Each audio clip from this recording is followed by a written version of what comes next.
Hey,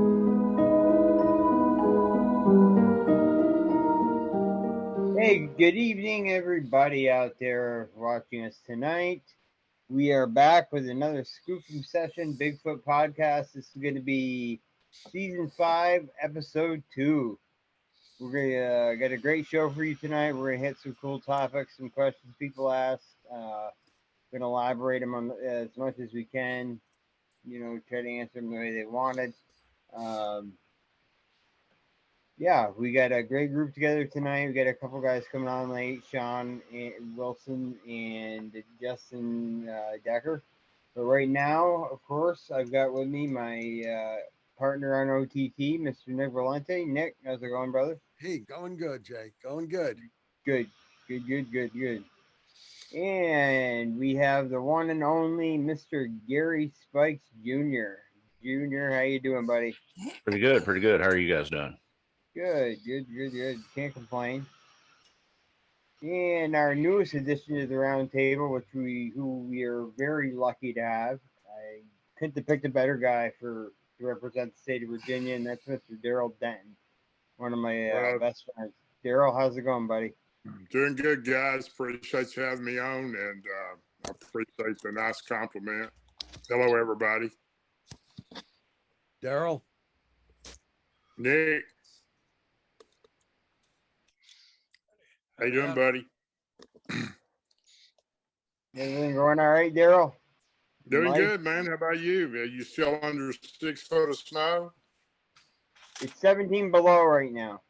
Oh my goodness, man! Yeah, that the Eskimos can't even live in that. So and it's windy. It's windy.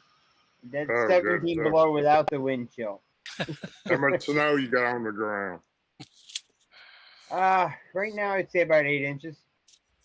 Well, that's great compared to what it normally is. Yeah.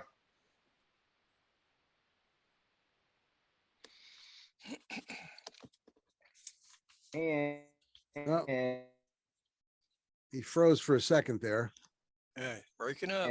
While he's frozen there, I just introduce our fifth guest speaker, John. How are you doing here tonight, man? I am good, and you, everybody? At least our Mr. Hello, John. Hey. John, how's it going? Mr. John Schweitzer. Hey, well, hey again. How you doing, Jeremiah? You're breaking up a little bit, man. It's coming in a little slow. I think because of the cold weather up there and the snow, they are probably having a problem with their internet. Well, would you say 17 below? Did you, Jeremiah? Are you still there?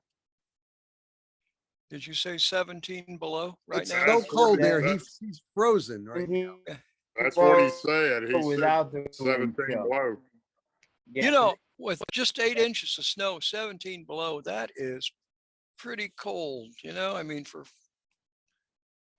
Yeah. Oh, I kind of wonder if it up there, if it's like down here, when it gets real cold here in Oklahoma, it doesn't snow. Well, when you got that Chinese balloon floating over, blocking out the sun. Yeah. Well, like they said, it's flying over Missouri right now, so they bypassed. How'd I know that was coming? We got anybody in China. We got your balloon. Come and get it. Come get some. We put it on the doorstep. Just come and get it. Come and get it.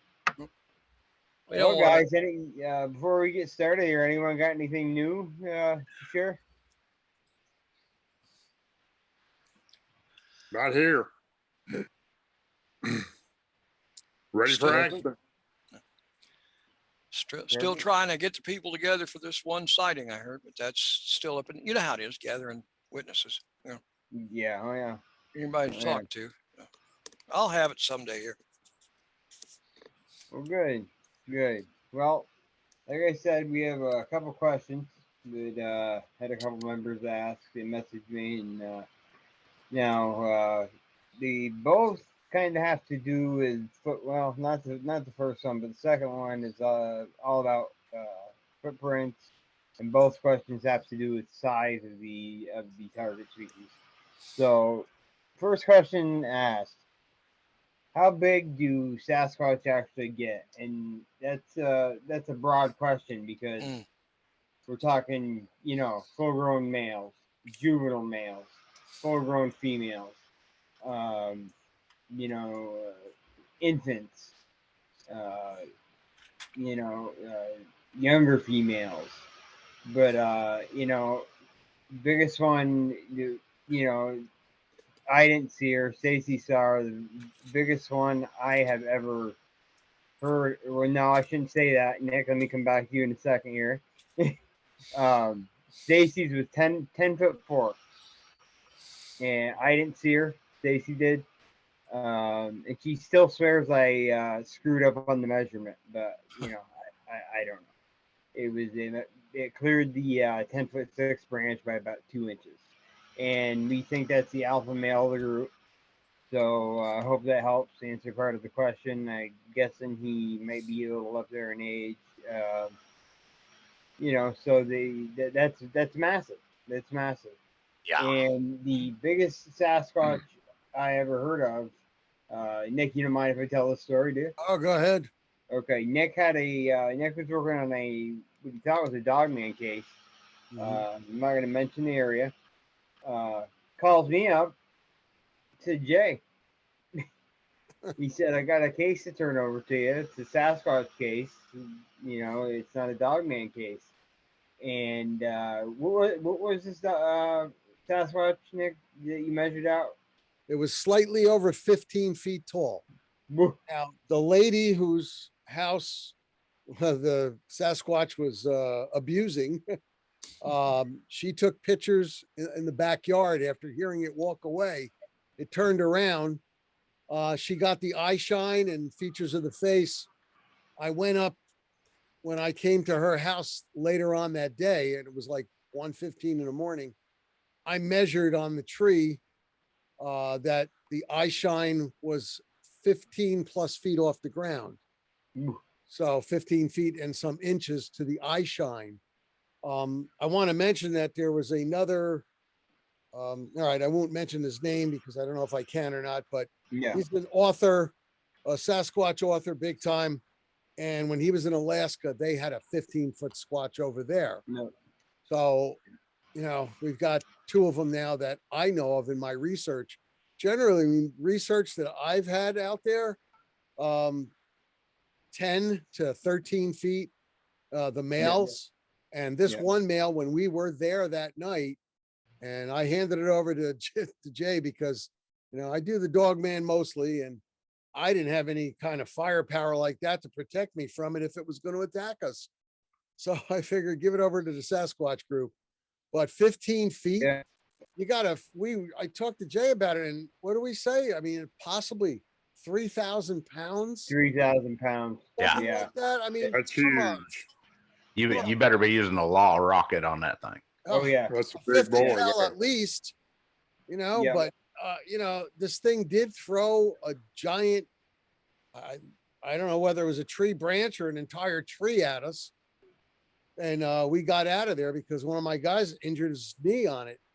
And you know, I said, nah, it's too dark. There's only 3 of us.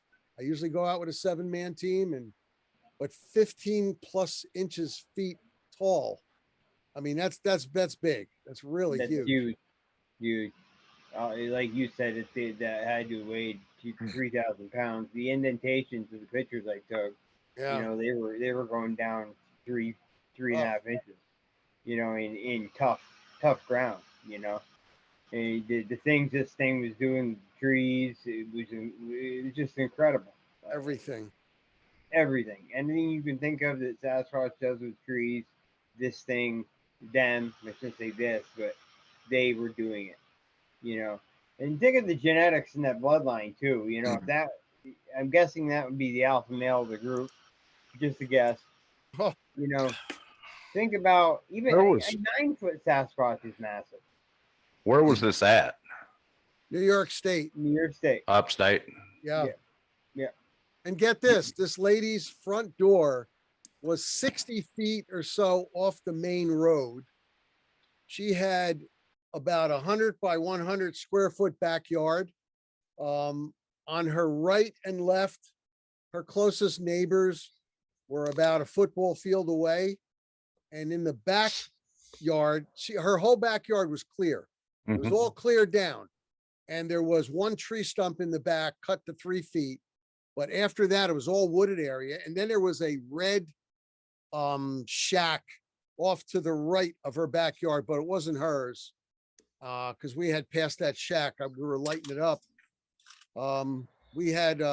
We stopped every 10 feet with our night vision scopes, and we were checking things out. And by the third time we stopped, that's when that giant tree or log came flying at us, because I mean, it was pitch dark there, Gary. We're talking after 1 o'clock in the morning.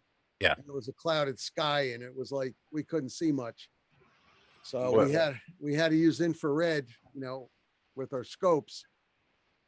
But I mean, and just to fully answer that question, in my research, and that's been about 6 years worth of research for Bigfoot, Sasquatch. The largest female that I've had reported was a little bit over 10 feet tall. That is huge for a female. Yeah. That's Huge. good. Little bit over 10 feet tall. I mean, 10 feet plus inches, they were saying, but in all the years I've done it, that's I've only heard it like 3 or 4 times. Well, That's- you that's think about incredible. something. When I had my sighting, I knew how wide the thing's shoulders was because I seen them on the cab of the truck in the window. Yeah. We measured. It was 8.5 feet, and its shoulders was 54 inches across. Yeah. So if you take something 15 feet tall, that thing's shoulders gonna be 9 feet across. Yeah. You're talking 22-inch tracks, easy. Yep. But with it being upstate New York, there's a lot of reports out of Alaska, Canada. They call them mountain giants, and some Mountain people say that they're same thing or different. We don't know, but if you think about it, even Jeremiah was talking about that the other day. The national moose, the world's or the North American continent's largest moose, just come out, or a couple of years ago, come out of north, up in your mountains up by you. And that are Adirondacks, and that thing from the ground to its head was 10 foot. Yeah. So the animals are that big there, just like we was talking about the black bear. They're humongous up there. Yeah. The white-tailed deer up here. I mean. Oh yeah. To kill a 250-pound white-tailed buck is nothing. Yeah. Our deer down here are like chihuahuas compared to y'all's whitetail up there. They're just massive. Well, let me tell you something I just found out. It's right along these lines. Yeah. As of October of this year, it has officially been announced that we will be resurrecting the first woolly mammoth with the program out I heard of. that. They're going to release it into a game preserve in Siberia, but they're talking by the end of 2023 having a breeding pair. By the end of 2024, they're talking 10 to 15 individuals. So if they can bring these things back, that just prominently shows you. But we've had woolly mammoth all the way down into the into New York area and the Great Lakes area. That areas, that part of the, however you want to put it, ecosystem can support animals that big. Sure. I just hope they don't bring back the T-Rex and the Brontosaurus. What are you talking about, Nick? Really? Where you going to, when they Right. bring back the T-Rex, me and you's going hunting, Nick. Yeah. Oh my Yeah. God. Yeah. Well, that gives- 4570. You won't be hunting, you'll be the hunted. Law Sure. rockets, bro. Law rockets. I'm sorry. No, That gives a whole answer to that balloon, man. It's nothing more than checking out real estate to put those things in, like all of the They- United States. Right? Yeah. Wait a minute. What was that movie with the dinosaurs? The fake, Jurassic Park. yeah, is this what we're Jurassic going Park. Yeah. It has literally come into It's a good- fruition. Yeah. Question. Yeah. They get to jacking with Yeah. stuff. Doesn't need to That's, be but- jacked. that's absolutely insane. But- Not Really. good. Not good. Nick, you talking about using a law rocket? No, me and you's going to go hunting a T-Rex with a 54 caliber black powder. I'm building one right now. I seen it back here. It looks good. Yeah. I'm gonna put my part in. I've heard of these creatures being 16 plus foot tall, but me 16 personally, plus? I've never When seen one over eight and a half foot. mentioned,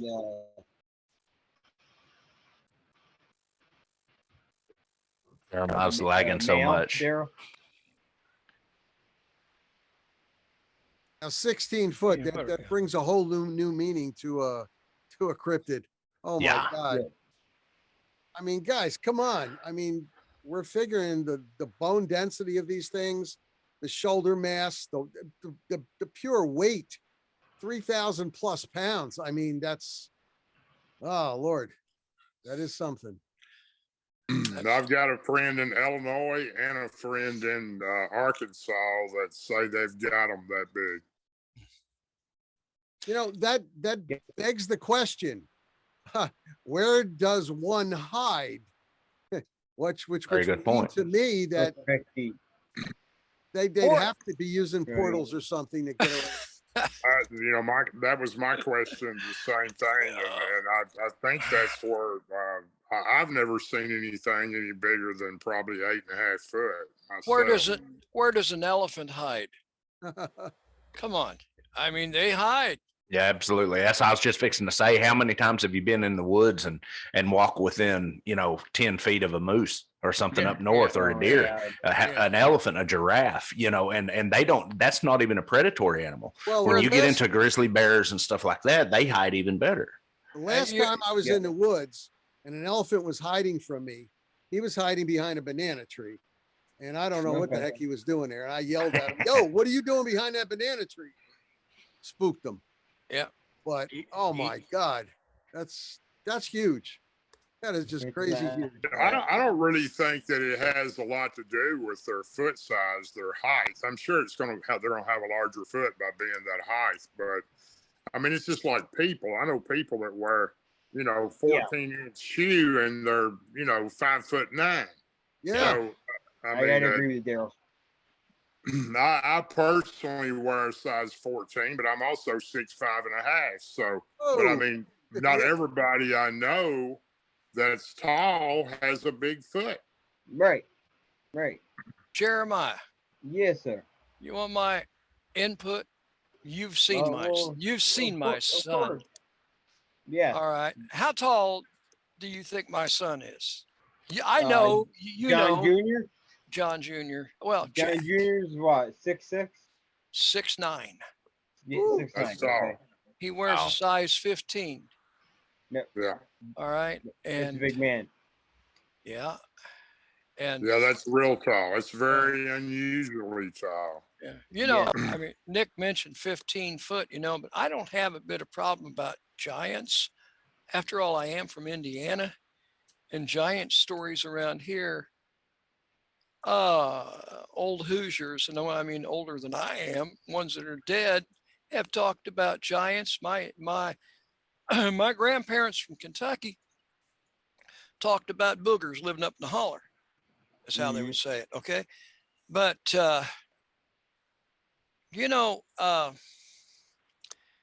oh gosh, I'm trying to go off notes and, giants. I mean, how big, how big is a Bigfoot? Okay. The baby's what? I don't know how big a Bigfoot baby is. No one's ever I can- walked in and I can given tell- birth. no. Right. I can't tell you the size of an infant. but Infant, the no. first encounter I had, he was extremely close to me, and he wasn't any more than 4.5 feet tall. And people There you say, they'll ask me how much did he weigh, and I'll tell them, he weighed about 200 pounds. Yeah. Well, So that's not that big, they'll say. Yeah. Well, at 4.5 feet, yeah, it 200 is. pounds solid muscle, that's massive. It's like, yeah. Look at it. Look at a gorilla. A gorilla's 4.5 to 5, 6 feet tall, and they're 600 pounds. Yeah. Exactly. Yeah. So you've got, I actually have a lady in my group that ran into a mother in the woods that had just delivered, and she was covered completely in blood. The Really? female squatch was, and had the infant in her arms. well, Oh, yeah, wow. you've seen the, I don't know, is it called the 4th of July? film where they've got the mother Sasquatch holding the baby running behind a Independence rock? Day. Yeah. Independence Independence Day. Day. All right. Yeah. Yeah, something like one that. of the best Kind of- ones, one of the best films out there. Yeah. Yeah. Well, I Yeah. like that one, and I like Patty. Those are the only two that I Right. even look at, because You nothing know, really Paul, has been settled with either one of those. But you take a baby, all right, that size. So when the answer is how big are they, baby to what, they're from that size on up to a reported 15 feet. But I go more off of a human being. What do we run? About 2,000 calories a day, roughly. About that. Yeah. All right. That I was talking with Will Jevning, and we were talking about the calories. And I think, if I remember right, he was saying, so with a Sasquatch, it would be more along the lines of like 8,000 to 10,000 calories a day. Now that's per day. So what do you got to eat for that?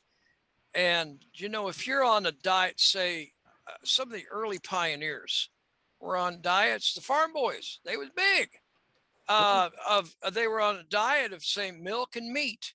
And I cannot remember, God, these guys that I know that are reenactors, forgive me, there's so much history stuff I have read, but there was one account of where one boy was big enough. Now, to show you how the folklore goes, he supposedly picked up a horse that a British officer was on and threw it over a fence. Now, he was a big boy to start with. So is it possible in the melee of the battle that the horse come up and he throws his hands up, maybe, and the horse rears up and he shoves against the horse and the horse falls over backwards over the fence? Possible. Or was he right there, threw his hands up like, oh my God, the horse rears up, somebody shot the horse and the horse falls over the fence. Right. That's how that stuff goes. But nonetheless, this boy was big. They said he was at least as tall as a horse's head, the top of the head. All right. Now, don't know how big this boy was, but that's just what Yeah. Anyway, I sent you something the other day, Jeremiah, on bones. Yeah. All Yep. right. Now, Yep. We got to get a skeleton anyhow, right? And here again, from Indiana, doesn't bother me to talk about giants, because there have been bones dug up here, and you'll hear a lot of people say, well, they sent them off to Smithsonian. The Smithsonian did something with them. They have it's a government's conspiracy to cover it, blah, blah, blah, blah. All right. So many of those graves, when they were open, because of the way that they were preserved, I'm not saying they're Sasquatch, because some of these had copper breastplates, like a gorget, around their neck. Yeah. These bones would degrade and turn to dust. So what are you going to send to the Smithsonian? Not only that, but back in the 1800s, they didn't know how to preserve this stuff. This was all new to them, and neither did the Smithsonian. It was like, bring it in, clean it up, put it in a glass case, and oh well, that sort of thing. But I'll show you something here, which you all know I got it out anyhow, right? Tape measure. Okay. Let me guess. Oh, you gonna guess? Okay, there we go. Now I'm gonna measure this best I can, just for anybody that's out there looking, if there would happen to be. I think you're gonna find that this is close to 15 inches. Okay. You all see that? Does that show 15 inches pretty much? You kind of froze up, John. Okay. Does that show 15 inches? Nope. Yeah, Can't see you're it. real close. Real close. Real All close. right. All right. Now, here you go. I'm all of about 5'10". Okay. He'll be my house shoe. How big is my house shoe? Now, that's not my foot. That's my house shoe. Okay. Pretty well worn down house shoe. Okay. See it? That's close to 13 something. All right. I was going to say 12. Yeah, 12, 13. All right. There you go. Now, this, I'm trying to make it fast here. This footprint I got from Jeff Muldrum, one of his things, he was doing. Okay, this was taken or cast at Bluff Creek. by Titmus. Okay, by Bob Titmus. All right, Mm-hmm. in 1967. This was this, for those that don't know, Patty's tape. All right, this footprint was cast, the same sandbar, et cetera, et cetera, et cetera, that Patty was filmed on. Is this one of Patty's? All I'm getting at is this is 15 inches long. This could well be one of Patty's or one of the group that Patty ran with. Look at the size of Patty. What was he? 7'6"? Or Something like she? that. Well, Yeah. I've heard 6.5 to 7.5. Yeah. Just 7 and But a half. one thing you can factor in too, how tall is your son, John? 6'9", I think. I think that's He's what got he a said. size 15. Does people know how the U.S. Shoe size is? Oh my, I'm like a 12 By and a inches. half. I'm- You're 12 and a half and you got a 12 and a half. Your Yeah. shoe's 12 and a half. So Yeah. your son wears a what? 15. See the size differences there? I mean, the size Mhm. correlation there. You know, I've always been under the assumption what made Patty so stand out for me was her mass, but her height was not. They did that video correlation of Bob Titmus himself. No, not Bob Titmus, the guy that was supposedly hoaxed her, and he was 6'4". Yeah, and he could produce that, but she wasn't so tall. It was her mass. Yeah. And his joints didn't line up. No human would absolutely line up with joints. The forearms, the leg joints, and everything. Yeah. See that? Even the muscle in the leg was different than a human. Yeah. The way the muscle moved. Yeah. See, that film is so close. I mean, you can see close. All right. On that Independence Day, you can't see the whole, but you can see so close. And I can't remember if it was. I think it was 16 millimeter film. I could be wrong. I could, you're right. I believe it was. I believe you're right. But they did. But they did just. It was a couple of numbers difference. I mean, when you go to, oh God, what was it? A different kind of a lens than what came standard with the camera, and he had a different kind of a lens. And when you changed it to that different kind of lens, then there was. I'll just put it this way: I repaired them.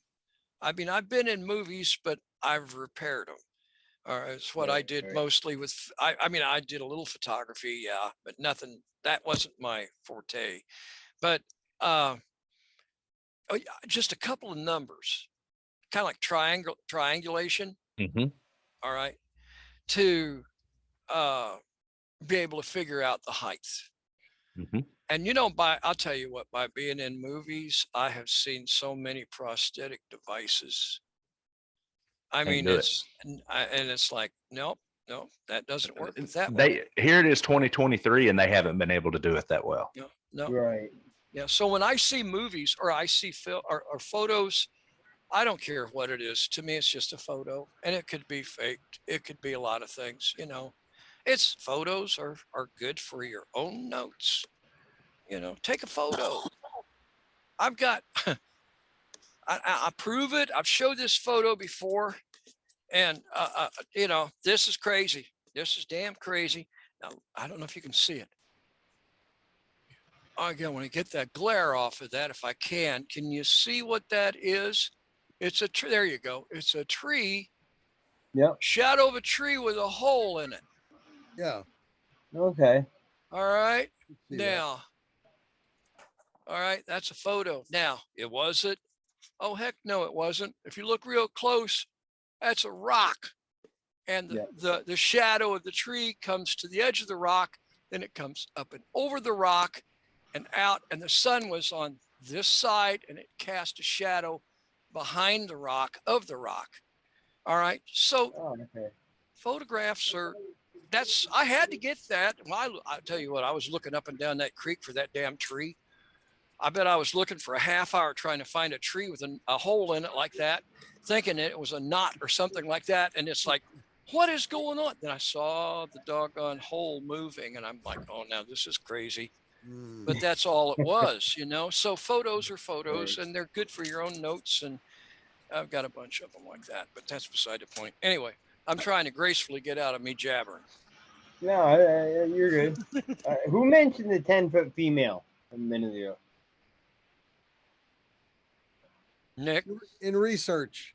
Yeah. Research, and I've spoken to people about that, saying a 10-foot plus inches female, and only like on 3 or 4 occasions have I ever heard of that in the last 6 years? And I've spoken to a lot of people in that time, about a lot of different cryptids. And generally, I don't hear females being that tall.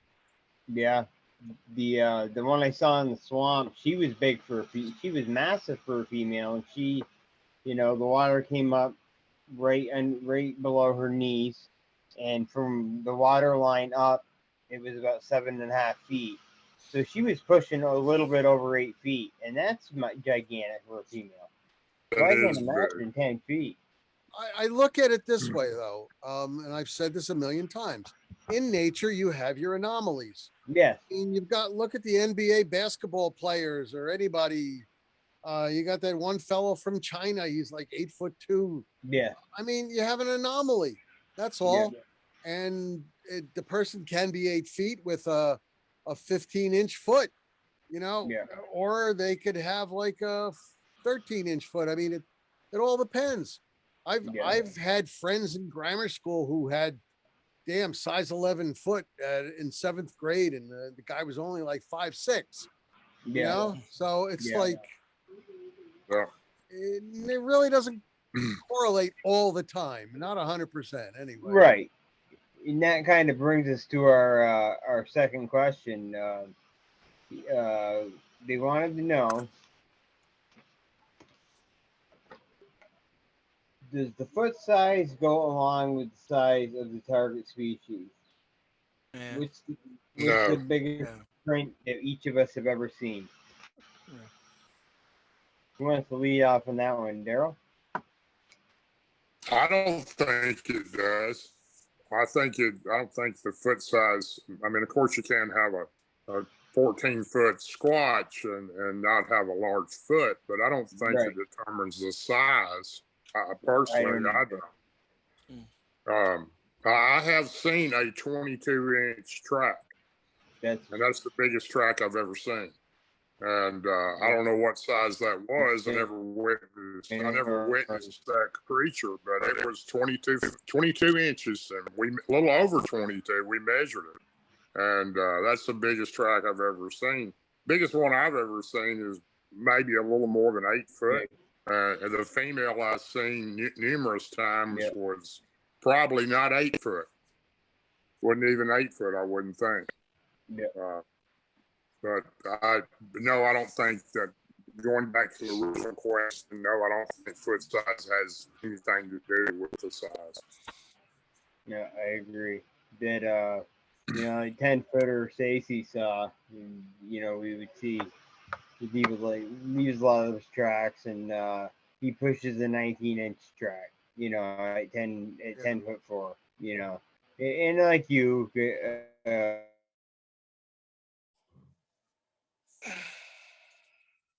I don't have correlation.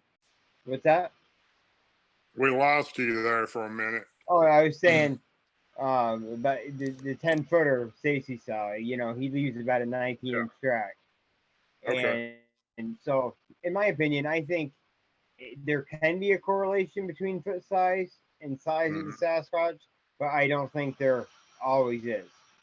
No, I agree. Yeah. You got to have enough down under to support what's up top. That's right. And that has to do with the gait and how it this way. I will tell you this, go ahead. I'm sorry. Go ahead. I apologize. Go ahead. There's a lag. There's a lag going on. Yeah. Personally, tracking the same individuals through repetitive years and talking with people like Shane Carpenter that has interacted with the same group and other people, we have determined, I discussed it with Dr. Meldrum last year, that the length doesn't change because you can't change the actual skeletal length of the foot, but the width changes intermediately due to their weight, like the brown bear. Yeah. I know that. I've seen the big boy, we call it big boy at our farm, 18-inch track, and I've seen him go from like almost 8 inches across to down to like 5.5, 6, depending on his weight and the time of year. And And it's weird, people, Jeremiah can tell you, and Nick can, from us trying to make weight in our sports and our fighting and everything. But if you take that, humans have a consistent diet because we have the situational that we have grocery stores and everything else. But I think these things could easily be like a bear and lose 300 to 400 pounds in a season, depending on their calorie intake. Yeah. I agree. Well, one thing that with human beings, y'all ought to realize, I mean, I know you guys realize this, but a lot of people don't take this in consideration. Your shoes will fit tighter if you've gained weight. Mm-hmm. And on the other end of things, I'm talking to my dentist, and I've got a tooth or two that's out, so it's a partial. And the dentist said, well, if your false teeth will fit differently if you gain weight or lose weight. Absolutely. Just like a ring sliding off your finger because of it, Absolutely. So that skeletal structure on that foot, I guess that's what you've got to go off of more than, and it'll show. It should show, with the width of it or the weight being gained, the way it walks. I always get to talk about raccoons, but you know what? They're it's like they got opposable thumbs. You ever see one choking a chicken? No, I'm kidding. But their paws are different. I mean, there are raccoons with bigger paws. Absolutely. Squirrels have bigger paws than others, and they're shaped. They got the same squirrel paws, but it's just like human beings. I wear an extra large glove, but my right hand is larger than my left hand. Of course, so are my knuckles, and that, but that comes from something else. But enough of what I've go on. Leave me alone. You know what? Let me say this. Can you put that cast up again, John? Let me see that cast you had that you got from. Okay, that gets all of it. Look at the break in the metatarsal where I don't think I've ever seen one that big of a dip in one. I'm trying to get a shadow. Real good. I would have to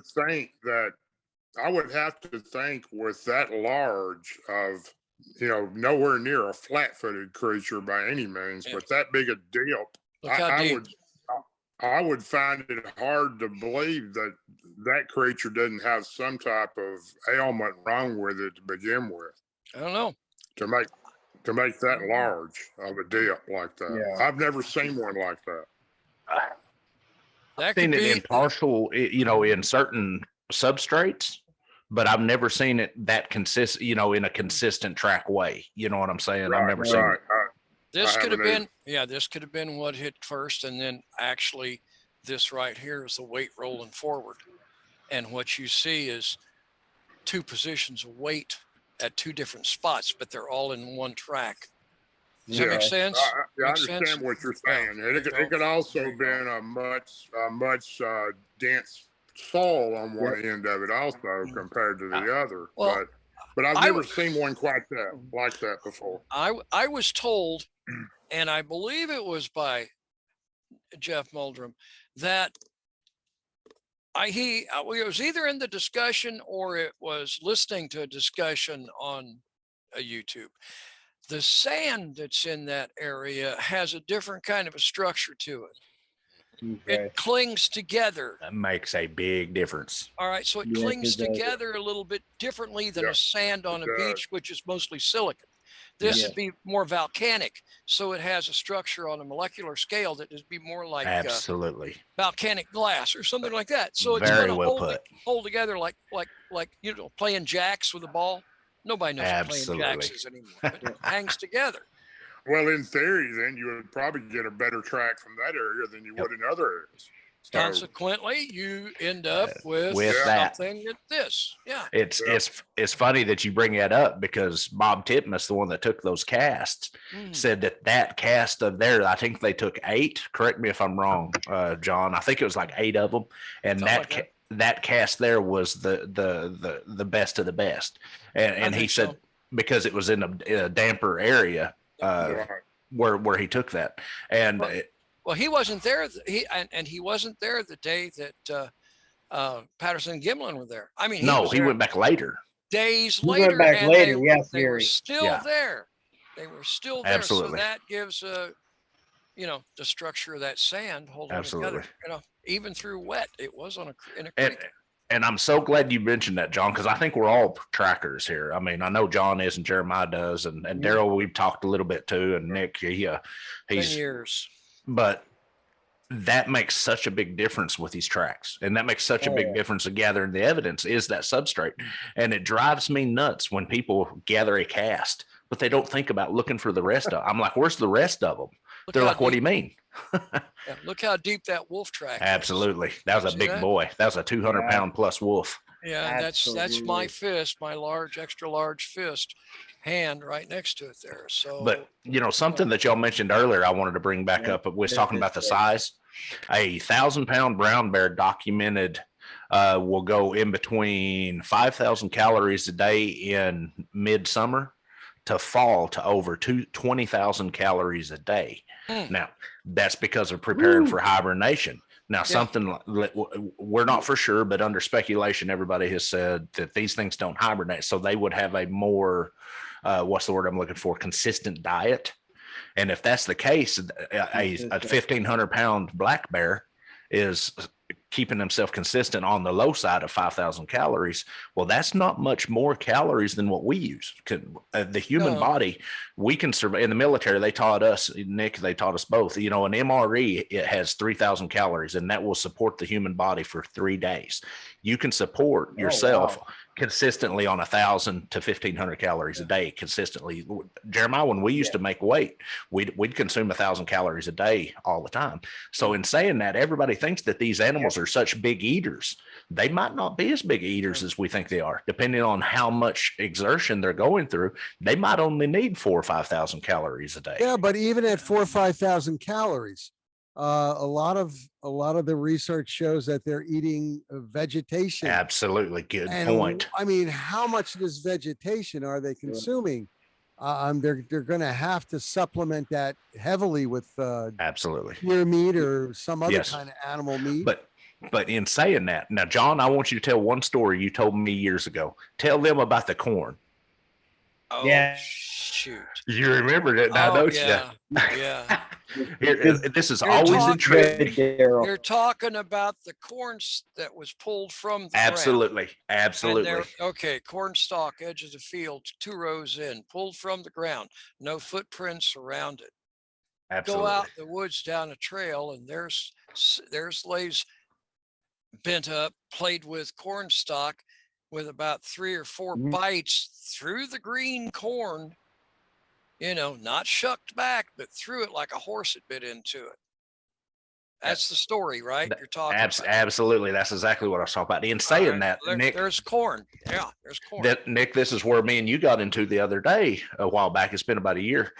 These things are intelligent enough. They're not like a deer or a bear or anything. They'll hide their income take, their food take. They'll take 1 or 2 tomatoes off of one plant, 1 shuck of corn.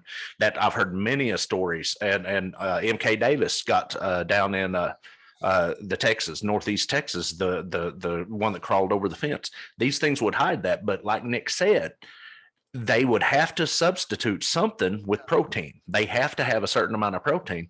And here in Oklahoma, we get a lot of sightings of them. They say they're washing their hands in the water. It's not. They're looking for mussels. Me and Shane Carpenter and Jeremiah was talking about that the other night.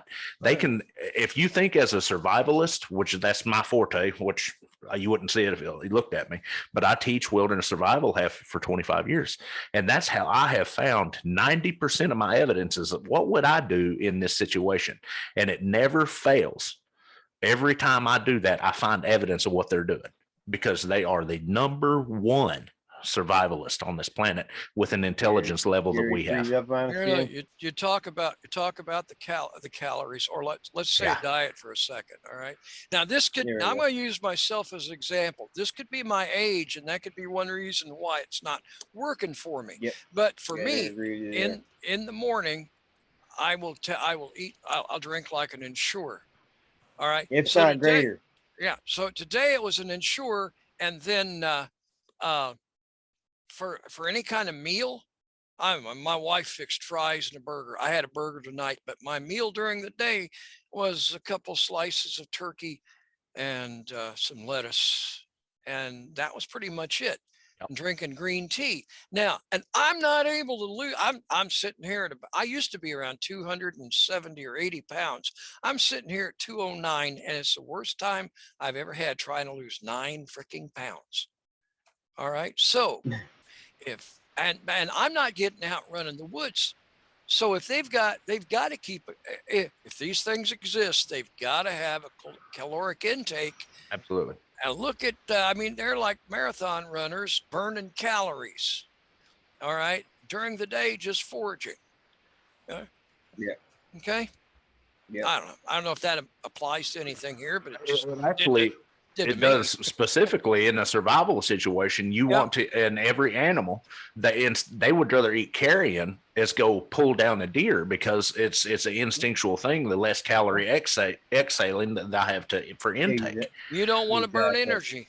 Absolutely. No. Yeah. Why? Why burn it when you can? Yeah. I personally don't think they have to have the calorie intake that other people do. I don't personally think that. I don't know how of course, I don't know. This is speculation only, but my own theory, we don't actually know how Bigfoot's or Sasquatch forest person's stomach is actually set up. Absolutely. But I don't believe they have to have the calorie intake. Have you ever seen a picture of a fat Sasquatch? I haven't. And I've seen them in the wild, and none of them are overweight. And I don't think they have to have as many calories as you think they do. I personally think 5 to 7,000 calories for a 10-foot tall would be plenty. And they're burning it, so you're not going to find a fat one. No. They say that a panda will consume, but you also got to look at the nutritional value. And it's funny, Daryl, you being from Virginia and Kentucky, but they say the panda consumes upwards of 20 to 50 pounds of bamboo a day, but its nutritional value is way lower. But pandas in captivity only require 5 to 7 pounds because they're supplemented with alfalfa, which has a higher protein count. So in saying that, I think a lot of that would depend on the correlation of the environment they're in. Coming from strictly a survival aspect, it's a lot easier for us to teach classes in Virginia, Kentucky, Tennessee, that area there because of one thing: snakes and acorns. They're all over the place than it is in the Pacific Northwest because everything is spread out farther. It's easier to survive in the East than it is in the Pacific Northwest, which it also correlates with the average size of the animals in the Pacific Northwest and up north are bigger than they are down here because it takes more size to cover the ground. Meat is meat. If you can outrun it, you can eat it unless it's dead, and then you got to be a little bit picky. Yeah, I've taught some as well, Yeah, I know you have. Especially that long hunter stuff. Yeah. I've been out in my research spots over the years, and I've found all kinds of stuff. We just were joined by Mr. Justin Decker. Hey, Justin Decker, how are you, sir? Justin. Hey guys, can you hear me all right? Jackadoos, great, we buddy. can see you. Great, buddy. Great. Been a while, gentlemen. It's been a while. How y'all doing? Been a while. Great to have the crew back together, man. Absolutely. Let me catch you up real quick. We had a couple questions from a couple of the members of the groups that messaged me. First question, we're kind of going back and forth between both of them right now. Question, they wanted to know, how big do Sasquatch get? Okay, and we're talking males, females, big females, little females, big males, juveniles. And as we were saying, it all depends. It depends on many factors,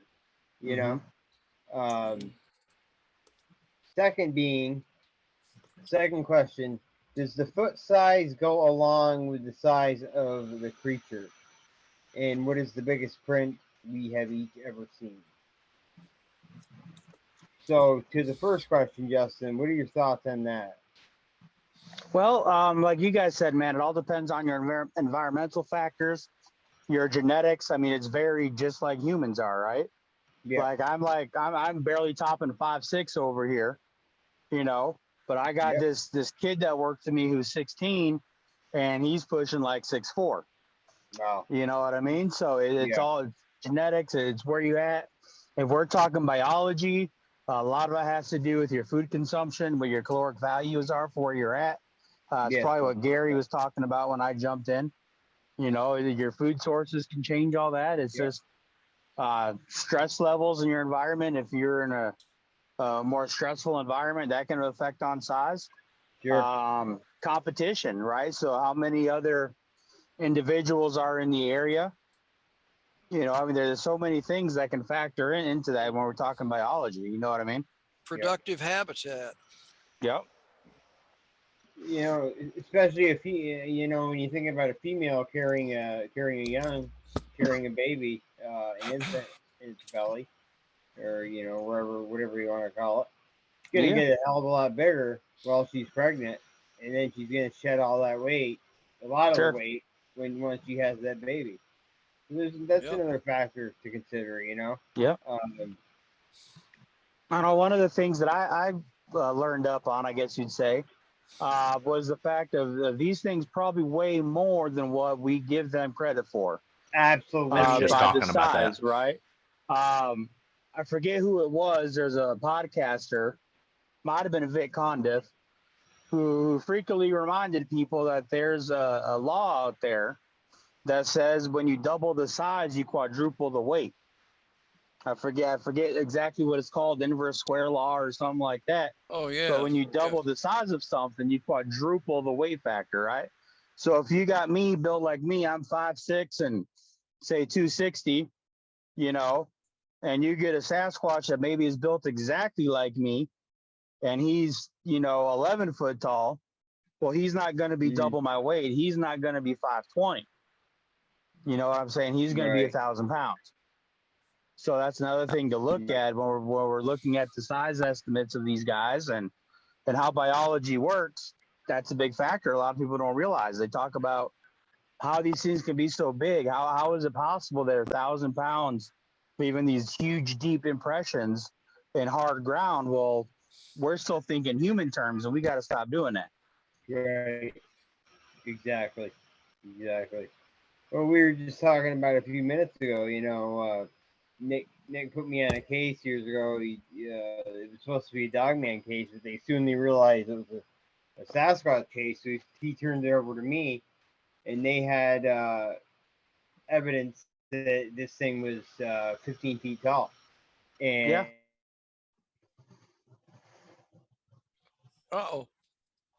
And would we estimate the weight on that was? We estimated that it was about 3,000 pounds, because you know you have to take into account the bone density. Yeah. Yep. Yeah. Yeah. What is a ton? It's 2,000 pounds. 2,000 pounds. 2,000 pounds. All right, so you're talking about a ton and a half. Right. So imagine a bull, a good sized bull. Yeah. That's what I was just fixing to say.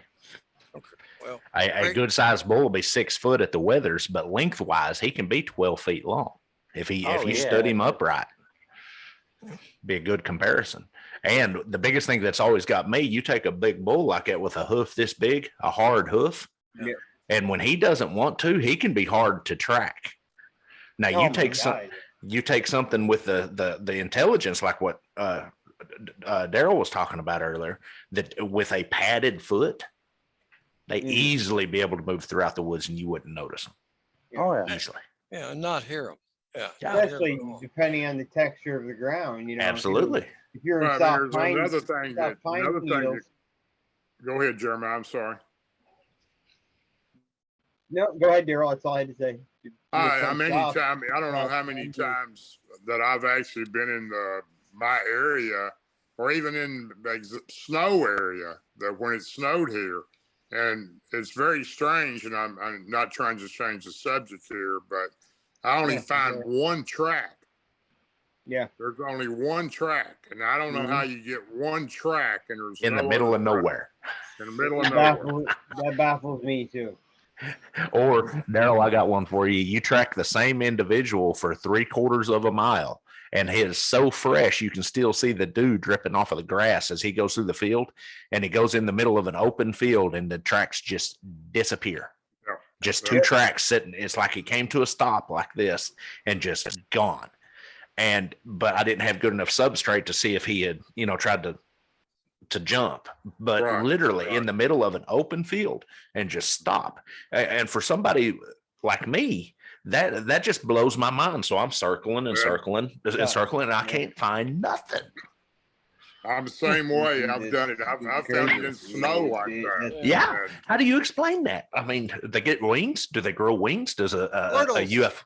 UFO, something. Beam me up, Scotty. I mean, beam me up, Squatchy. How about sunlight and shadows being cast differently every second? But yeah, I see what you're saying. For you get a line of 30, 40 tracks, Absolutely. and then all of a sudden they disappear. Just done. In an open field. Yeah. Where is that next track? You're used to tracking. I understand. Yeah. You're used to tracking in that sunlight coming down a certain way, and you track it so far from the time you start to the time where do they go? So much time has passed. So much light has been from here to here.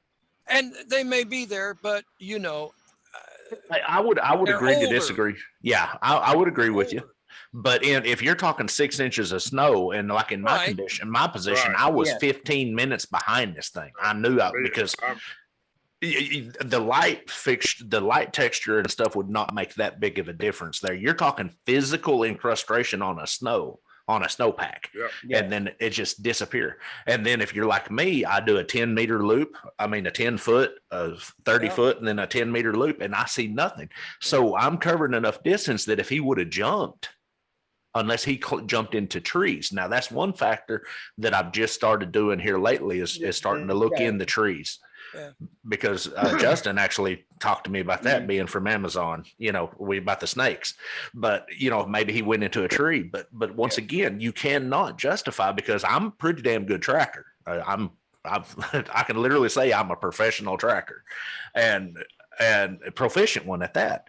But you can't explain that is what got me thinking a couple of years ago with Jeremiah, that maybe there is more to this than just the physical aspect of it, because something that big has to leave. Well, I tell you what I do when I run into that, and I've done it several times. I get out Ron Moorhead's book, The Quantum Bigfoot, and I start reading it again. This thing has got to be going somewhere. Yeah, maybe they're smart enough. They're using stilts. Well, I did factor in on 2 trails, and I just did one last summer. I did factor in, and I did see evidence of where they had stepped back onto their tracks. Yeah, and that's backtracking and stepping back, like with a snowshoe and so forth. Like, not saying they're using snowshoes. No.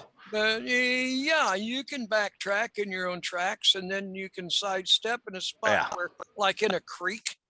But you can in one track in the middle of snow in a field wide and then open, nothing else. And nothing else. That's a 1 foot hopper then. Yeah. I do know one thing, and it's the only consistency I found about this. The more I learn, the more I find out I don't know. No. Exactly. For sure. I agree with that 100%. So what do we got this podcast for? Because every one of us is an idiot, right? I'll tell you what, we don't know anything. If you're going to word it that way, I would rather be in a group of idiots of this caliber than I would any of the other calibers out there in the market. Heard that. Don't eat the White House.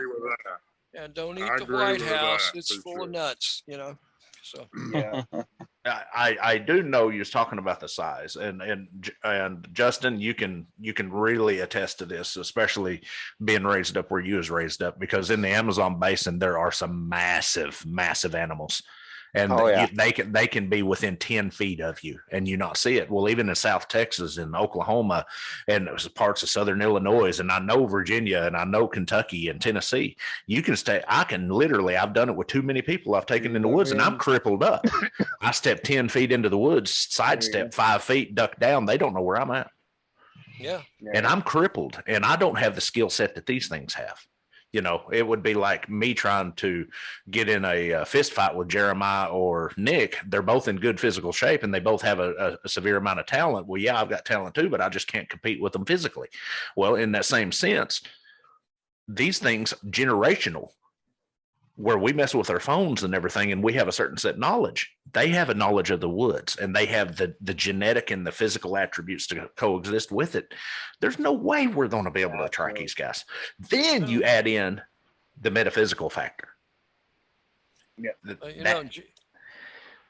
Yeah, Gary, it's just like I've said so many times. I know you've heard me say it. A squirrel gets through a woods better than you or I. You absolutely. You know, I don't. so- Absolutely.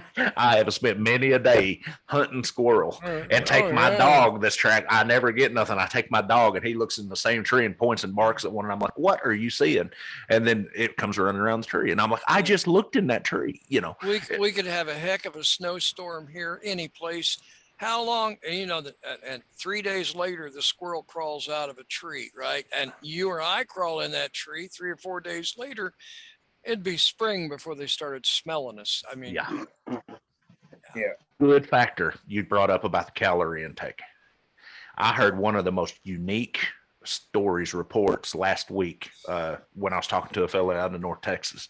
And he said he's seen Sasquatch harvesting squirrels. They would watch them. They would watch them crawl into a hole. They would go up, rip the hole open, and grab the squirrel out. You talk about a quick, easy meal.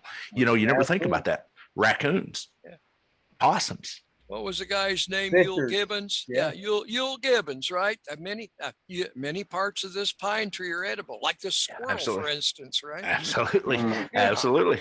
Yeah. Yeah. Yeah. George Washington Sears, Nesmute, loves squirrel meat. I'd rather eat squirrel as I would a steak. Yeah. But there are things out there that, especially like we was talking about in Illinois and then Kentucky and Tennessee, that you don't have to go 20 miles to chase down a moose to eat. No. You can just go from a farm to a trash bin to a, how many, that's what always blew my mind. Jeremiah used to tell me all the time. Yep. Why do we see them in town or around towns? Easy meals. Trash can. You know how much food we throw away? Yep. Yep. I've got plenty of testimony up in Hartsfield, Tennessee, of a lady that had reached out to me several times. She was on her back deck at 2 o'clock in the morning, and there was a restaurant next door to her, and she was seeing these creatures come out of the woods and open the dumpster up and grab bags of scraps out and run off into the woods with them. Absolutely. And that's exactly what it was. It was 2 young juveniles coming in and getting scraps and taking them into the woods. Can you imagine a couple of juveniles coming back home and they got this thing and they go, Mom, Dad, Dunkin' Donuts. Yeah. Dunkin' Donuts. There they are. You think about it though. I mean, in a survival situation. Yeah. Yep. Well, look up here in Gatlinburg, guys. I mean, that's the biggest thing we have going on with our big old black bears. Yep. That everybody's always surprised when they come up here.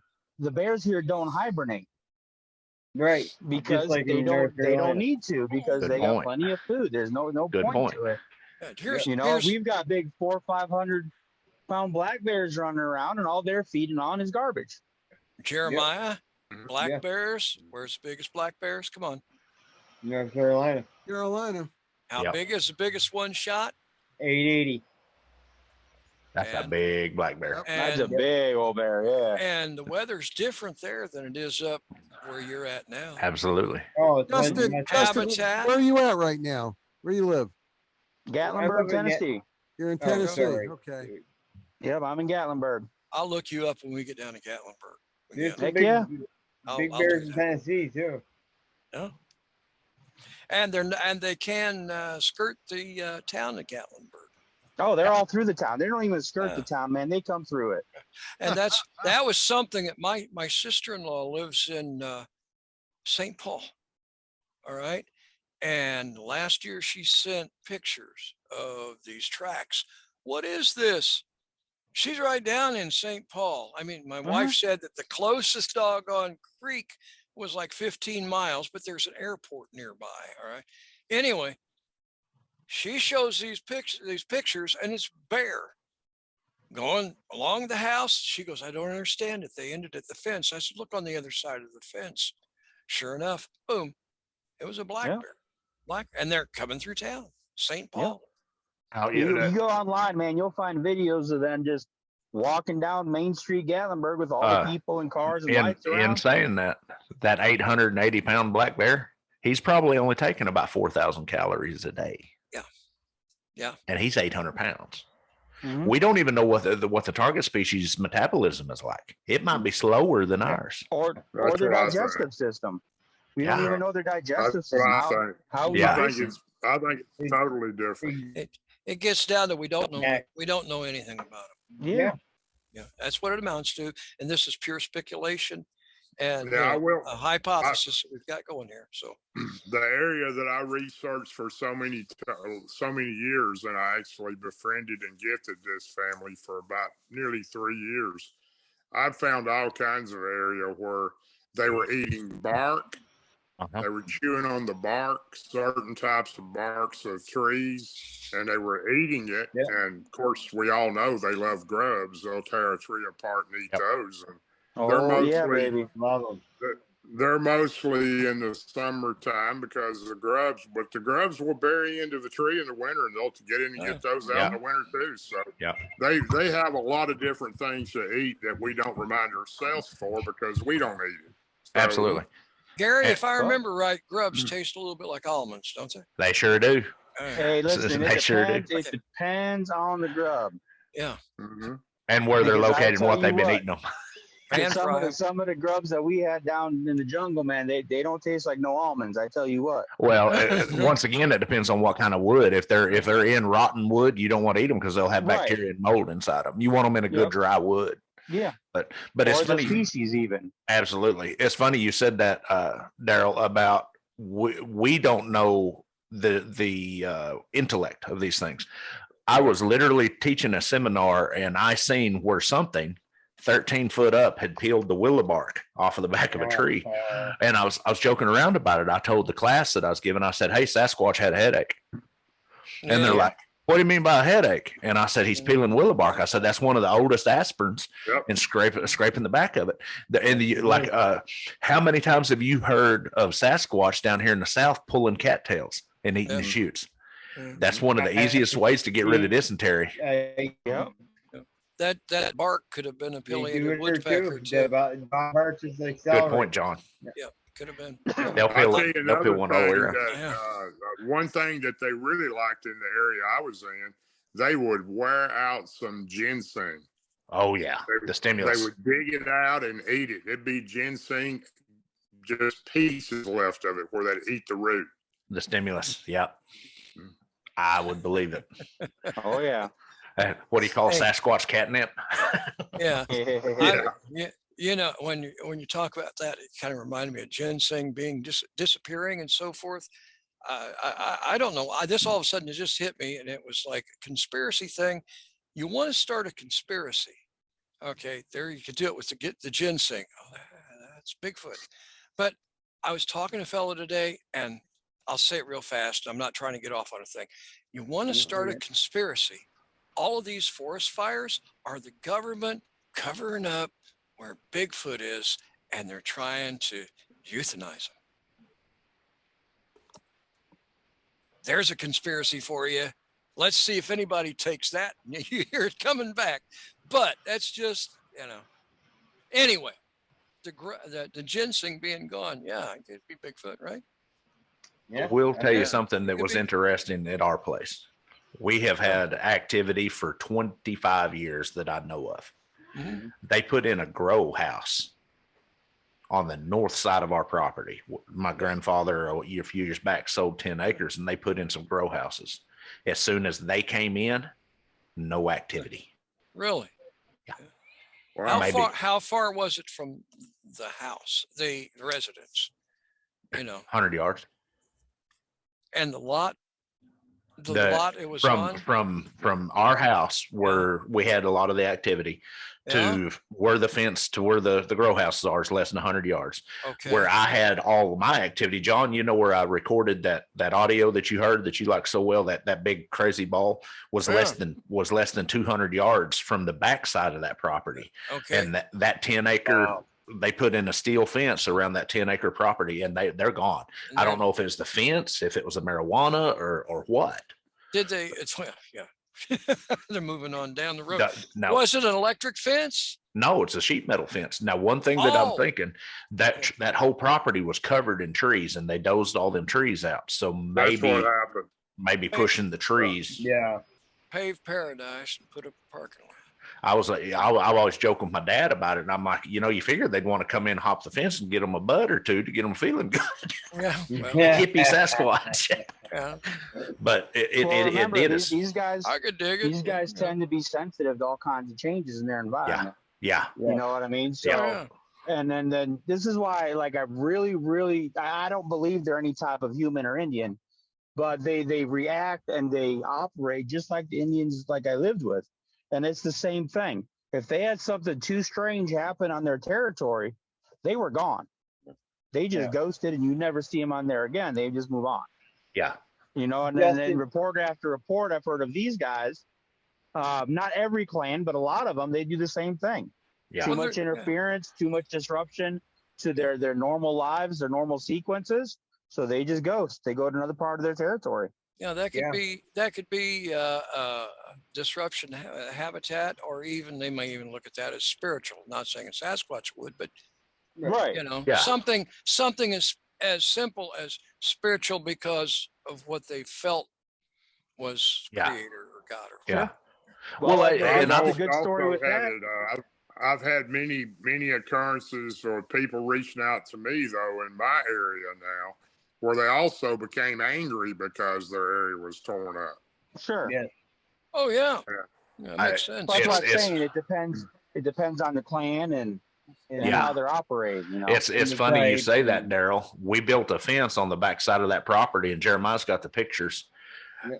14 foot up, from 14 to 17 foot, all the way around in a circle, a big cottonwood tree. He just broke it down and stripped it and laid them at the bottom of the deal. Then when I went in and tracked him, when me and my dog, we tracked him like 3/4 of a mile, my dad called me the next day and sent me a picture. He had shoved over an 18-inch post oak, just shoved it over. Wow. And no dozer marks. I drove and went back down there. I literally myself went back down there. No tractor equipment around it. No, nothing. And on the back side of it, you could see where something had pushed and caved in from heaving that thing over. That told me at that point in time, that was the weekend after I got this crazy howl. That told me that big boy don't want me back there no more, and I don't go back there. I just hate that. If you can shove over an 18-inch post oak tree. Yeah, that's a big tree. I don't want nothing to do with you. There's communication in a level that they communicate. He communicated all right. He communicated. He told me to stay out of there, and Big Boy stayed out of there. Well, they're very territorial too. They believe in guarding their territory. They're very territorial. I've even witnessed that between two different clans. You would see one side of a trail just tore to pieces because what I'd figured another clan had come in, and you would just see lots of damage, you know, where the teepee looking structures they built are. And then there would be another one built on the other side of it that was fresher. And then you would see trees just thrown clean across the trail. So they didn't want anybody in their territory. That was it's funny you say that. I've got a question for you. I had brought it up to Jeremiah and Nick, and Justin, I don't think I have to you. We came across in southeastern Oklahoma. For the last 4 years, I found it in every area that I've went into with known activity. You will find like a road, like a trail, or like a property line, and there will be X structures about every 30 yards, ranging from 2 foot tall to like 8 feet tall, in a straight line, literally. Do you think that could be a territorial marker? I'm just talking about myself. I don't know that I'm right. I'm just speculating what I believe. I personally believe that is a marker to stay on the other side of that X. Now, if you ever go in again and you look on the other side of an X, you look on one side and the other, you'll see a bunch of little tiny pieces on one side. I'm talking about little pieces of limb trees on one side. Now, what I've been told and what I've understood is that is also to keep the juveniles from going past those markers. Well, let me describe to you what I've seen over a period of 4 years. On the one side, all of the tree limbs, it's a bare limb laid here and one with branches laid here. The branches are all pointing one direction and they're stripped bare on the opposite side. So it's and they're all laid in no matter where I went in 4 different places over the state of Oklahoma and one place in Texas. And they're always laid. The bare branch is always laid. Like if I was facing you, I would take the bare branch here and the one with the tree limbs here, and the tree limbs are facing towards me. And it's always been that way. It's always been about every 20 to 100 yards. And I have got pictures of 50 of them in a row. That's sort of like a universal communication of them saying, well, what do you mean if they don't get this? You know, I mean, it's universal. I keep hearing this. Well, it's funny you say that too, because I was talking to a Paiute Indian, a Native American, sorry, I'm a Southern boy, out of Utah. And he said that their legends, they used to do that to mark like hunting territories and stuff. Even the Native Americans would use X sticks.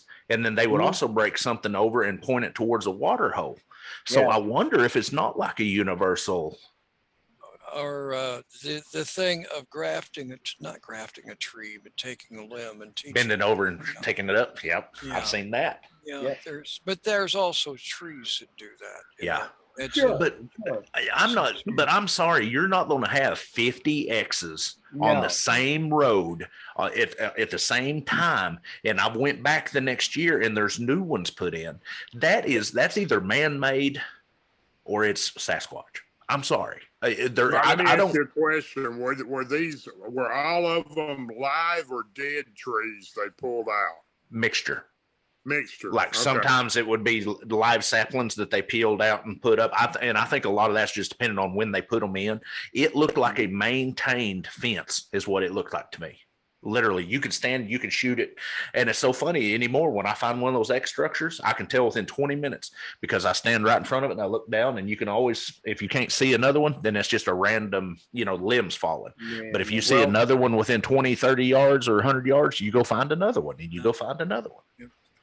I have a well-known researcher that really believes that those X's are the mark of a Janu, which is a certain type of the forest people that live in that area, and that is their marker. It's actually spelt Xanue, but they pronounce it Janu.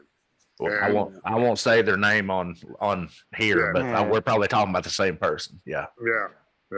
That they actually brought that up to me, and it's something.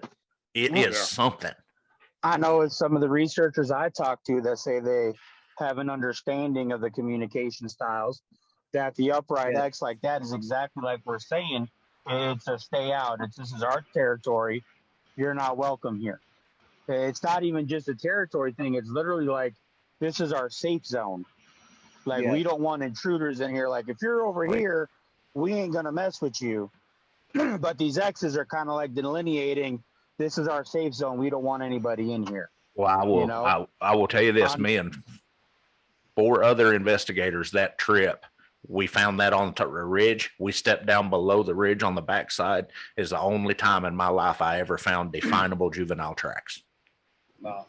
There you go. They're saying this is our turf.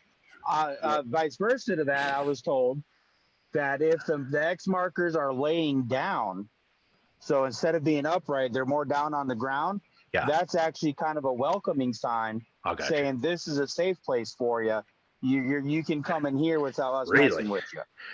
That's what I was taught. So I can't verify it. Obviously, I haven't been able to test the theory, but that's how I was told the communication was with it. 3 weeks ago, we went into Brown Springs, Oklahoma, and we went in, nothing in the trail. Coming out, there was an X laying in the trail. 5 of us, 3 of us skeptics, one of them a biologist. We all agreed those was not there when we come out. I've seen that many a time. Many a time. See, I'm just getting into this. This is the reason I quit doing shows and started doing serious research, because I'm just starting to experience this stuff. And it's like, I don't need to talk about it. I'm just going to go find it. It's Exactly. You know, and another good point is I've had I've got Mohawk in me, and I've talked to a lot of my relatives about different tree markings and the way they're pointed. And he said another reason they do that is to communicate with another clan that might be passing through. You know, the moose are this way, or the whitetail are this way. You know, that makes sense to me. Me too. That's what our Indians did. Jay, we had a guest on that I asked a question about the trees being uprooted and jammed from the top down. Oh, and he said, and I liked his answer very much. He advised that was a overt way of them saying stay out. Stay out. You know, I had asked you about simple, that. Stay out. I had asked Nick about that about 2 years ago, and I'm glad he came across it. I've seen that happen one time, and of course we got the famous in Alaska. Yeah, you know, where the Oh big. yeah, it's covered with them. It's covered with them up there. Yeah. I've never seen one of those in the woods. I haven't.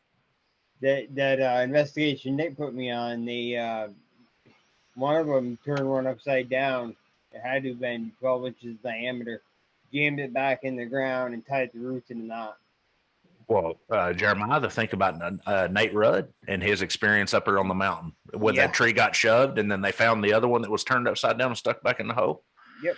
That's, to me, that's direct aggression. I mean, that's saying, get out of here. Yes. We can only assume. It's too bad we don't have like a Rosetta Stone for it, I know. Right? In saying that, I'm probably going to open up a can of worms here, but we were pretty adverse. We like worms. We love them.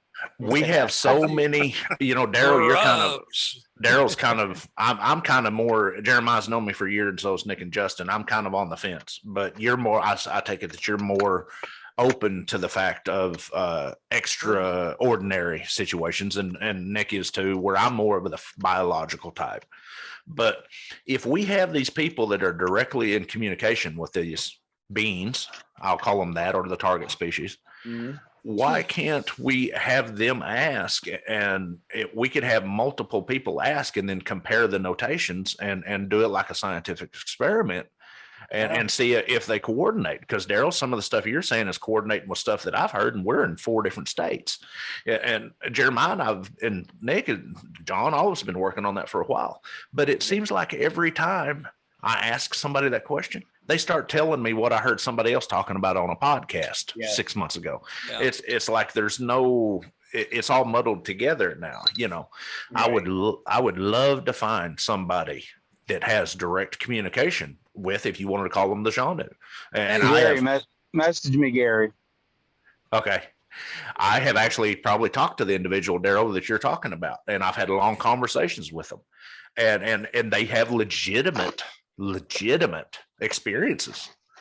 But when you start asking those hard questions, I don't get legitimate answers. It's like, what does this mean? Gary, I'll be the first to tell you that I do believe in some of his work, but I don't believe in all of it. And I may be wrong, but that's just my personal feeling. But I know that there are people that communicate with them, and I do have 2 friends that claim to do that, and they have asked them questions, and one of them is mind speak, is how they answer and talk to them. Another one is physically talking and mind speaking with them, and they have asked them numerous questions, and they've answered some of them, not all of them, but some of them. So it's not the individual not getting the answer, it's the target species not giving the answer. Gary, I got you. Both. Yes, that's true. Well, Gary, you had mentioned, that was like about 3 or 4 paragraphs ago, in regards to people not doing anything with it. All right. you've got so many investigators that are sitting on the edge of things and they got a hypothesis, but they're not doing anything. Yeah. Yeah. All right. So it's like that. Okay. Here they sit. So what I got to say it this way. What kind of an investigator are they? Armchair? What is Agreed. their motive? Whatever. You can't really, yeah. You got to get out and you got to get out Absolutely. in the field. I don't get out like I wish I could. I'll say it this way. At this point in my life, I don't have the time, man. I'm running Yeah. like ragged. And if Yeah. I get out, get out and do my hunting around when I'm deer hunting or something Yeah. like that.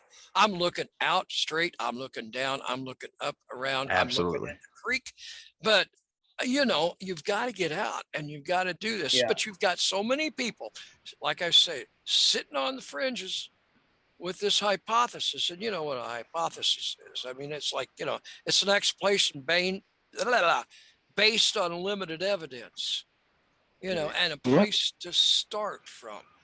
So Well, the they've problem got a is place, but there you a go. lot of people don't have the mindset funding? or they're the not even the funding, man, but Yeah. even the mental wherewithal to Yeah. take it to that next level, right? That's So right. they have their hypothesis, but then they go, Yeah. what do I do with it? How do I test it? Where do I go with it from there? You know? Yeah, but I agree with that. But when you try to help them, they don't want your Yeah. help. They There's don't no have the- motive. Right. They don't have the get up and go. They don't have the Yeah. motivation. No. No. See, and you know? I've been talking to Gary about some stuff I got going on with Yeah. some thought process and a few other Yeah. people that have different beliefs than I do, because I'm in the same boat right now. I've got some crazy off the wall stuff going in my head, but it makes sense, you know? Yeah. And so I'm going to be going, putting stuff together and I'm looking at writing a book and just putting it out there, like whether right or wrong, I don't freaking know. Right. But it's Right. something. It's something for us to build on, and people can Exactly. dissect it and pick it apart and call me nuts, or they can let go, me, wow, this part makes sense, you know? Before we go any further, I want to tell you what I realized 2 weeks ago. My dog almost died on me. Oh, very. I came home bleeding internally for 2 weeks. Oh, We got down into our research area. Long history. I will say at Brown Springs, Oklahoma. Justin knows it Oh, yeah. well.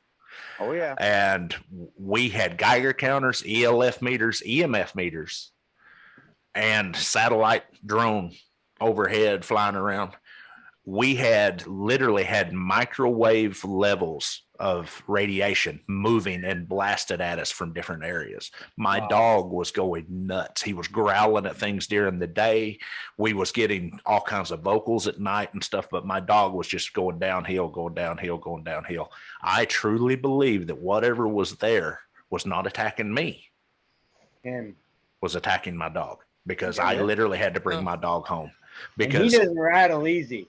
no, and he's trained not to bark, not to trained. get, everybody knows that. But my hope, I'm sorry, I don't mean to interrupt, but I can tell you now, they do not like dogs. yeah, They they don't down there. I was just going to say that. Same. That was the first time that we was able to document ELF, ultra low frequencies, radiation levels that was moving, and we was circling camp, had 3 different guys doing it with the same equipment at 3 different times, and you could tell what areas it's. So anybody that tells me in the future that these, whatever it is, I don't know if it's Sasquatch or whatever's down there, is forecasting an atomic radiation. We have the documentation. We're fixing to produce the paperwork and stuff on it.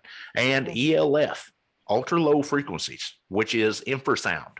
I have direct proof of this, whether it's Sasquatch, whether it's demonic or whatever it is, but it was attacking our dog. That's what I was just getting ready to say. You better be really, really careful, because He'll never go back. You're not playing. You may not be playing with what you think. I know. That's Hey, Jeremiah, can I ask you a question real fast here? Yeah, I don't know sure. what kind of time we got, but did you say we had 3 questions? Because we've only really approached No, 2.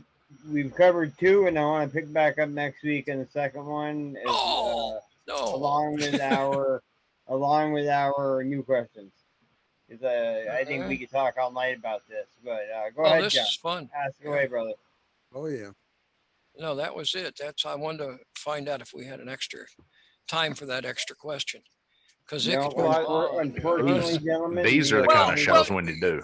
Give us a hint. What is it? And then you can pick it up. We can pick it up on the next one. We can think No, about I'm not going to give you a hint. it. Yeah.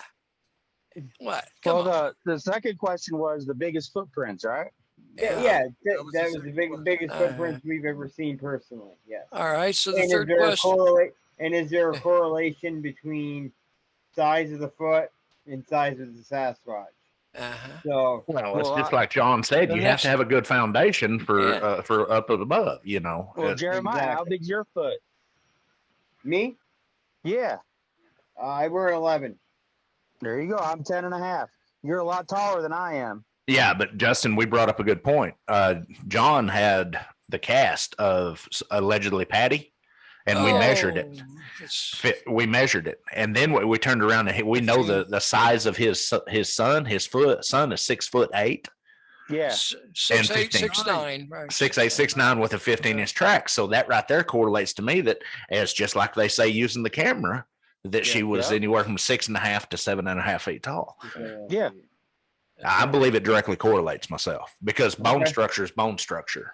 So I think within a range. Yeah. Within a range. Yeah. So the next question for next week is going to be how you tell if they're male or female, right? Well, I mean, that might be a good You don't want to get that close. Oh, You got to look under its skirt. Because nowadays, just because it's wearing a skirt, don't matter one way or the other. yeah. Hey. I mean, you know what, Justin, man. What did I boobs tell are? you about making fun of me when I wear my kilt out in the Yeah. woods? I'm sorry. I'm sorry. What a Kilt's a different story. Mongolian. I can Where- assure you, what all is the this? ones I've seen, all the ones I've personally seen, you can tell what gender they are. Yeah. Well, I got a story for you guys on the footprint thing. Yeah. I've got a good buddy of mine who's a researcher between Colorado and Nebraska. Now he's very much a flesh and blood guy. Yep. But he's a lot like us where he's going, there's a lot of weird stuff going on too, right? Right. He got a call from a lady in Nebraska who was swearing up and down she saw something out her window standing next to her trees. Okay? Oh, this But- story. Oh, there But- it goes. Yeah. This thing was about 30 foot tall. What? She saw the silhouette of a humanoid outside, right? And my buddy's going, yeah, okay, whatever. 30 Full of shit, right? Yeah, but that was her estimate based on the size of the trees. Well, she could have been seeing like So- a shadow, right? Right, Yeah. exactly. Yeah, legit, right? So, but he's a researcher. So he goes He down goes there. out there. Yep. He goes out there Uh-huh. and starts looking around, and he finds a freaking footprint. He finds a footprint, guys. Uh-huh. And he took a plaster cast of this footprint. Uh-huh. No. Now, mind you, this guy don't believe in none of this crazy stuff. He's very, very much, Yeah. these are biological apes, 12 foot, blah, blah, blah. This is a legit footprint measured 52 inches long. Whoa. What? Mountain giant. Yep. 52 inches long. Now, he can't explain it. He don't even try to explain it. He doesn't tell anybody about this experience. But he showed me a picture of that cast. And sure enough, I mean, it's a footprint. It's a footprint. It's crazy. Wow. What it was, where it My came question from, I got is, no were idea. there other footprints? There were other ones, but they weren't castable. No, not that Okay. there were casts. I just wanted to know if there were other Yeah. footprints. There were several they found, several depressions that were footprints in the Right. ground. Did he measure the depth? Probably, but I can't recall that off the top of my head. What about a width on that? Anything? I want to say 27 inches, Which would 52 make, by 27, I think is what he was telling me. which would make This was sense. several years ago, for me. so I'm pulling the numbers off of my memory, which you guys know is usually pretty good for that Right, kind of stuff. Right. Yeah. But I know the cast broke. It ended up being too heavy. There was no reinforcement in it, that kind of a thing when they did it. But they had it sitting up in the back of the pickup truck, and it was crazy, absolutely crazy. Well, And he doesn't even try to explain it. It was just one of those like, dude, you got to see this. I don't know what it is, but this is legit what happened. there is a picture and I do not remember where the picture is taken. I think it is in Africa, and it is of an upturned footprint in the side of a rock that evidently was a creek bottom at one time. It turned up. Yep. Yeah. Yep. Now, okay, here I go. If you go biblical and you start looking at the story of David and Goliath, I forget how many cubits or whatever, but Goliath ended up being like 15 feet tall, 12 to 15 feet, something like that. I'm from Indiana. There's a story about giants in the mountains and so forth around here. And like I said earlier, you know, Justin, there's bones that have been dug up here. Absolutely. And they didn't know how to take care of them. They ship them off to Smithsonian and they turn to dust, or they get broken, or they get robbed. Someone takes home a femur off of a rail. They open up the box on a railroad car. Hey, look at this, you know? Sure. Yeah. And so that stuff doesn't exist, but you've seen photographs of it. Yeah. You know? Yep. So yeah. Absolutely crazy, man.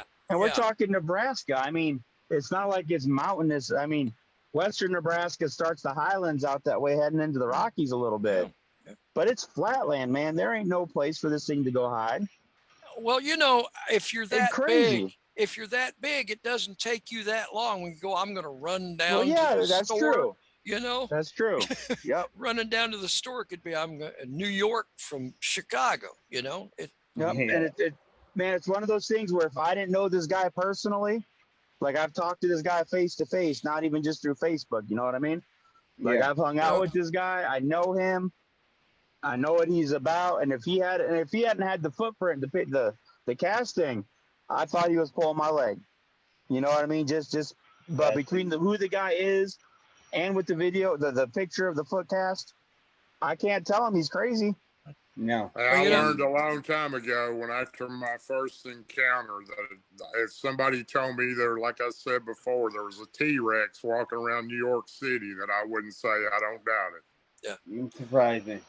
Yeah. Well, you know, Justin, I think I'm a pretty good judge of character, and I know I know you. I think well enough to say, you know, you're not a liar. Okay. Yes, sir. I'm skeptical about this. I have to be. Sure, gotta be. You know, but I'm hearing what you're saying, and I'm believing what you're saying. You know, I'm trying to get it in my mind, because you know, when someone says they saw something in the dark.